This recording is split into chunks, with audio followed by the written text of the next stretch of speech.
Well, good morning, all. What a strange day this is. We should all be together, celebrating in one place, and here we are virtually. And honestly, I'm grateful for the technology so that we could still be together. Because if we can't be together physically, at least virtually, in some way, we're kind of occupying the same time space together. And so it's good to be together wherever it is you're worshiping, and even if you're just still sitting there in your jammies, I'm glad that you're here. Sunday morning is a long ways away from when I'm shooting this, which is on Thursday afternoon. And we're in the midst of a very fluid situation, rapidly evolving with the coronavirus, COVID-19. And there's a lot of things that are going on. And one of the things that I want you to know is that we've been trying to communicate regularly and clearly with at least one email update a day, and we will continue to do so. We're keeping people in our prayers that are being affected by this, people who are sick from the coronavirus, people who are at higher risk from it, certainly people that are in nursing and care facilities. Our hearts just go out to people in those situations and their loved ones. We're also aware that people are being affected economically by this. Small businesses, large businesses, restaurants that are staffed by people that we love. We also know with school closures that puts an extra burden on families. Many families have both parents that are working, and a lot of those families are lower income, and if the parents aren't working, they're not getting paid. And so we are praying for those people, and of course we're praying that the virus will slow and eventually come to a halt, and by the time the next cold and flu season comes along, we'll have some way that we can help people. So we want to continue to communicate to you about those things and to invite you to pray with us. And so one of the things along that line of prayer that you have already heard from me, but just I want to emphasize this, is throughout this time when we are shut down and we're living virtually, I'd like to call you to join me in prayer. And this is my idea for what will form the prayer. I'd love for us to read Psalm 91 together. And it's not a magical incantation. It's not going to change the course of the virus. But what it will do is it will help remind us of the presence and the goodness of God, and that we can trust in God with us. And so join us in reading Psalm 91 and in praying for whatever God lays on your heart, but for people that have been affected and all of the other things that I mentioned a little bit earlier. The other thing that we are trying to do, and this will be more fully formed later on this week, is we're trying to figure out ways that we can serve our community. In my sermon last week, I talked about how in early Rome, the Romans were impressed because the Christians were the ones who stayed behind and cared for people when there was sickness around. And so we want to do what has been modeled for us for thousands of years, and we want to care for our community. One of the ways that we're doing that is that we have people who are calling our seniors. Part of it is just to help alleviate some of the loneliness and the separation, and providing a friendly voice so that they know that they are still connected to our community. The other part of it is to just check in and see if they have any needs. Do they need a grocery run? Do they need some medications? Would it be helpful if somebody dropped a meal by? And so we're doing that, and many of you have signed up to help with that. If you didn't know about that, if you'd like to help out with that, just email me, michael@harborcove.church, and we would love to have you help us care for other people.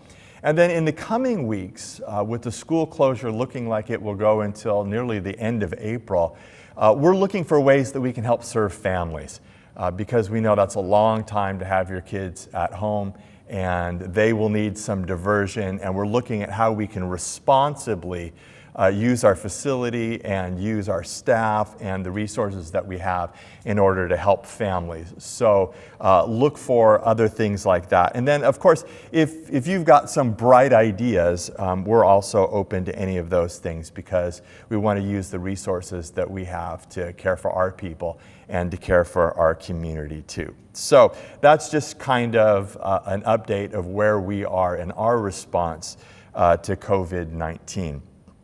But on this morning to our sermon, we're continuing in our sermon series on Q&A, where I asked you to submit some questions, and then we are dealing with those questions. And so the question for today is, why does the church not welcome the LGBTQ community? And it's a question that I know is on a lot of people's minds, and so I'm happy to deal with that. Years ago, I don't know, probably years ago, when I started going down to Santa Barbara, one of my friends is pastors of one of the Covenant churches there, and their church got yard signs. And we couldn't do this here because we all have HOAs that wouldn't permit it, but they have these yard signs. And on the sign, it says, "Love everyone, always," and then the name of their church. And I have no idea what exactly the issue was. I really don't know. It might have been immigration. It might have been LGBTQ issues. It could have been almost anything. Or it might just be what they wanted to state as the posture of their church. So I don't know that it was necessarily about any one particular issue. But every time I see that, I'm really impressed with the sentiment behind it. Love everyone, always. And it's also kind of fun to go, oh, there's another Covenanter who lives there. Another Covenanter who lives there without an HOA. And so I wanted to bring that up first, because when we're talking about this issue, I think the thing that I am most concerned about is our posture, which is why I didn't change the question from the way it was asked. The question that we're dealing with today is not, is it okay to be gay? That's not the question. In fact, I'm not going to talk much about any sort of human sexuality. I will a little bit. But I'm most concerned about our posture. And as we talk through this, I'll tell you why. But in order to dig a little bit deeper, I want to take you to a passage in Matthew where Jesus has been wrestling with religious people and with some of the hard questions of the day. And they're trying to trip him up and see if he's going to give right answers. And of course, with difficult subjects, that still happens. But this is what Jesus had to say about what was the most important commandment when they asked him that. And this particular version is found in Matthew 22, verses 37 through 40. It says, Jesus replied, "Love the Lord your God with all your heart and with all your soul and with all your mind. This is the first and the greatest commandment. And the second is like it. Love your neighbor as yourself. All the law and the prophets hang on these two commandments." All the law and the prophets hang on those two commandments, to love God and to love other people. It's kind of interesting to me when I was thinking about this, that what our culture calls us to is tolerance.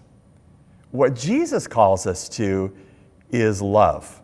In fact, the cross compels us to love people. And so that really is the issue that I want to think about today, is, are we loving people well? Are we loving people in the LGBTQ community well? Now, we're Covenanters, and the hallmark of us as Covenanters is not a long list of what we do believe and what we don't believe. We're a non-creedal church, so we don't have a real statement of faith. At our best, what we believe is that Jesus is who he said he was, that we need to believe in Jesus for salvation, and that the Bible is the trustworthy Word of God, and that it contains everything we need to know for faith, doctrine, and conduct. And so we begin with our understanding that Jesus has changed the world, that he's God's message of love towards us, and that the Bible is our authority, and that we believe that God reveals himself and how we can best relate to him and to others through Jesus and the Bible. So for us, when all of these deep questions come up, what we have to do is we have to wrestle with the book. We have to bring what we think into harmony with what's there. As a serious Jesus follower, we can't just ignore the book. Well, you say, you're talking about a book that was written between 2,000 and 3,000 years ago and tells stories that happened before that. I mean, for instance, the story of Job is ancient. So isn't a lot of that for a different time and place? Isn't a lot of that culturally conditioned for one time and one place, but not universally applicable? And that's a fair question. And that's why we have to wrestle with the Bible. Oddly, what I have found, though, when it comes to application, is that the passages that uncomfortably affect us are the ones we think are culturally conditioned. The ones that touch on other people's behavior, man, that's God's will for all eternity. So we just have to be a little bit honest when we go to the text and say, yeah, this is an ancient text. And the first question we have to ask is, what did it mean to the people who originally heard it? And then that's the message that we have to pick up for ourselves. So it does take some work, and obviously some of it is cultural and some of it is not, but that's part of the fun of wrestling with it. So we go to the Bible as our authority and we wrestle with that. And from the Bible, when it comes to sexuality, the covenant has what is a fairly historic position and is what I would say is an instance of where we as the followers of Jesus are called to a very, very high standard. The covenant formulation about this is that we call for fidelity in marriage between one man and one woman, and celibacy outside of marriage. And I affirm that. I mean, basically what that means in the vernacular is don't sleep with somebody you're not married to, and that person should be of an opposite sex from you. So celibacy outside of marriage, before you're married, if you're not currently married or whatever, we believe in celibacy in those situations. And we believe in fidelity within the marriage bounds, that you shouldn't be sleeping around with other people and that marriage is for one man and for one woman. Fairly historic. I don't think I just surprised anybody with that. But we've been called to this high standard of celibate outside if we're not married, and fidelity within a marriage. And the question that I want to ask us is, how are we doing with that? Not how are the homosexuals doing with that. How are most of us who are heterosexual, how are we doing with that? So let's have a show of hands. I'm just kidding, because obviously no one is in the room. Let's be honest then. How many people had sex before they were married? How many people have not been faithful to their spouse? That becomes a little bit more uncomfortable then, doesn't it? And what if we included that, like a lot of people do, that looking lustfully at another person or fantasizing about someone is breaking a marriage vow? Or what if we included pornography? What if we included all of a sudden now, this has got to be a much bigger issue, hasn't it? And we're all called to that high standard. I got a letter recently from a woman who was checking out our church. And I kind of have a sixth sense about these things. I know that we know when this person is not going to be a good fit for us. And she had 3 questions that she wanted to know before she wanted to commit to being a member of our church. The first question was, how do we approach women in ministry? And, I laid it out for her that it was worse than she thought. Not only do we have women on the pastoral team, the chairperson of our church is a woman. So I'm like, okay, I don't think she's going to be reading my response after this. But we approach women in ministry believing that women are called by God, and we love that. Next question was, how do we feel about same-sex marriage, which was exactly what I thought she would ask. And the third one, which caught me off guard, was, how do we feel about couples who are living together before they're married? And I'm like, isn't it interesting that those are the 3 questions that she wanted to know about. And I actually appreciated that she asked the 3rd one, because it brings us right back to what I want us to recognize is most of us have plenty of work to do in our own lives in meeting the high standard that Jesus sets for sexuality before we start worrying about what other people are dealing with. And if we're going to be honest, many of you lived together before you were married. Many of you currently live together. And I can't imagine being a church where we said, you can't be in ministry, you can't attend, you can't be here because you have not met this standard. I just can't imagine doing that. And so therefore, I can't imagine doing that in other areas of sexuality. Our bent is that we want people to come to know Jesus, and that each of us has our own issues. And language is difficult with some of these things, so I'm doing the best I can. Hear my heart here. But we're all fragile people. We're all broken. We all have issues. And when Jesus calls us to himself, he calls us to bring our whole selves. Our brokenness, our humanity, our good parts, all of those things. We bring that to Jesus. And then as we walk with Jesus, Jesus changes us.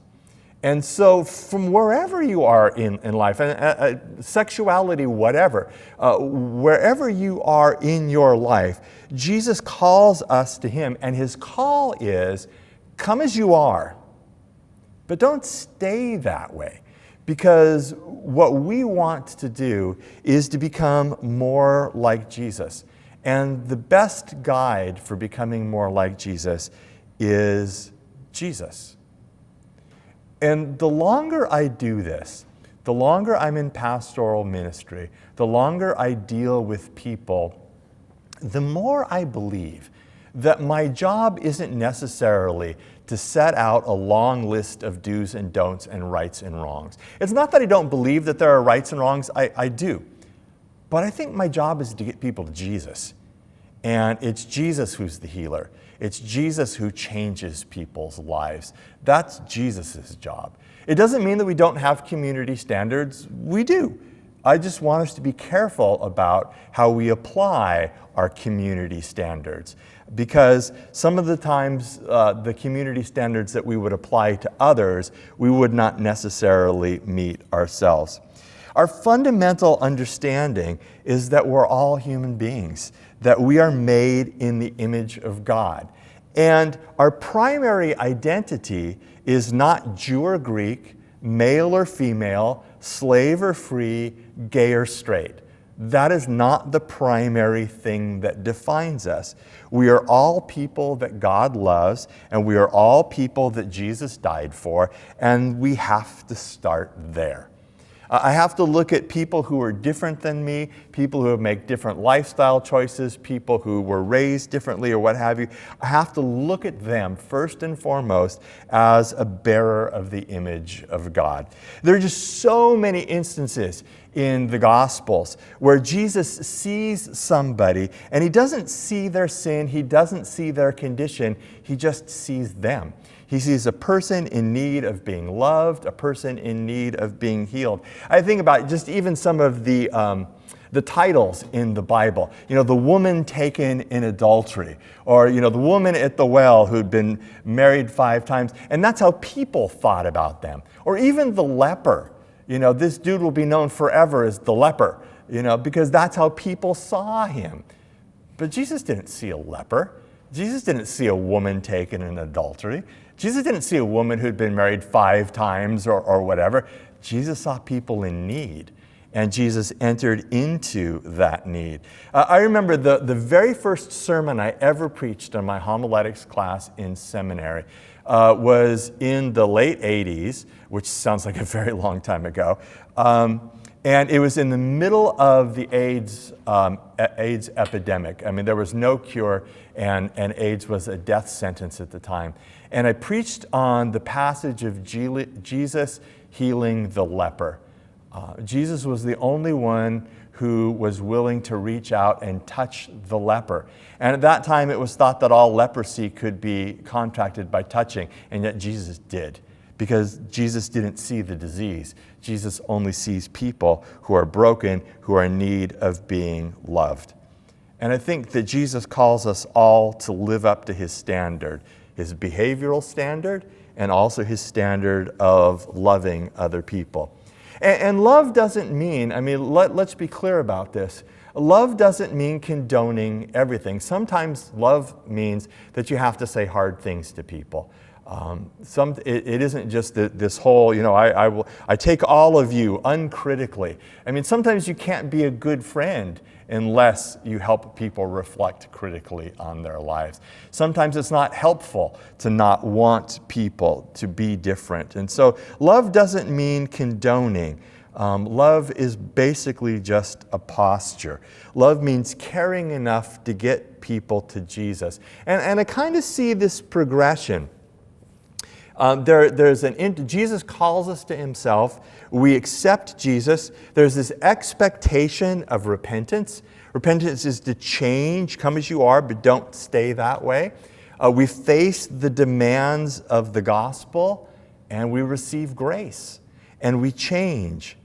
And so over and over, I just believe that our job is to get people to Jesus. Now, sexuality is still a very real issue for a lot of people, as I began with. And the biblical call outside of marriage is to singleness. That's the preferred option. And for whatever reason you're single, I must confess that the church has done a lousy job of caring and ministering to single people. I think the church has tried so hard to be family friendly that we have marginalized single people and have made it difficult if you don't have, a spouse and 2 kids and a white picket fence and a dog to feel like you belong at church. And I know for lots of single people, one of the bravest moments of their week is just walking into church wondering who they're going to sit with. So singleness is difficult. Celibacy is difficult. And I think one of the questions that people ask, and I think this is fair, if marriage is for a man and a woman, how can I expect people who are gay or people who are single to let their sexual desires go unfulfilled? It's a fair question, but I want to push back at the question, because our culture, I think, has raised our sexual fulfillment up to the greatest thing that we can seek. And biblically, I don't think it's that way. We actually live with lots of unfulfilled desires. Some are more difficult than others. And God says, ultimately, that our fulfillment is found in him. It's us that somewhere along the line decided that life without sex isn't worth the living. Life without sex is just hard. It's just more challenging. And we don't hear much about that. But I know lots of people who are fighting the good fight. My kids are in college now, and I can't tell you how many times I love hearing stories of couples who are waiting until they get married. I can't tell you how many times I talk to college kids, or my kids tell them about their friends who are like, so-and-so is gay, but they're celibate, and that's their commitment. And I applaud that, because that is brave. That is truly, truly brave, to embrace who you believe that God has created you to be, but also the structure that you believe God has put around you. Truly brave. So this is kind of our position as a church. And you might, if you're not a covenanter, you might wonder, well, where does that come from?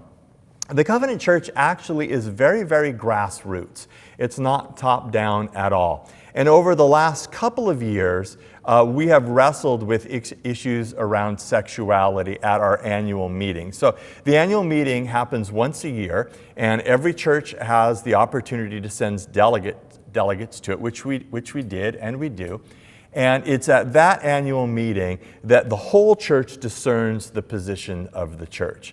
So as recently as last June and June before, during much debate, during much anguish, during much love and much concern, the Covenant Church reaffirmed its traditional position, which I laid out for you. At the same time, there is a deep desire to love and care for people who are LGBTQ. It's not a statement that we want to separate people out. We want everyone in our churches. We want everybody to be loved and accepted, and that is our posture. Now, if you look around, well, that's ironic. If you look around today, you're only going to see who's sitting in your living room with you. But if you were to look around our church, not everybody is going to agree with your position on this, because it's a personal thing. We all know people. We all love people who are affected by the decisions that we make. And there are some people that wish that we were completely open and affirming. There are other people that feel completely opposite of that. And so for us as covenanters, we once again occupy the middle ground, where we want to love and care for everyone and have everyone welcome in our churches. A couple of months or maybe a year ago, we read together a book by Preston Sprinkle called People to Be Loved, and I would highly recommend that to you if you wanted to do more reading on the subject. So, that's how our church approaches the LGBTQ community. We don't push them away at all. We want to love people. So 3 questions from the sermon this morning. The first is, have you started reading the Gospel of Matthew yet? That's my accountability piece from last week. The second is, how would focusing on getting people to Jesus change your interaction with people? And thirdly, how does submitting all of our sexuality to Jesus change the discussion for you? Let's wrestle with those together.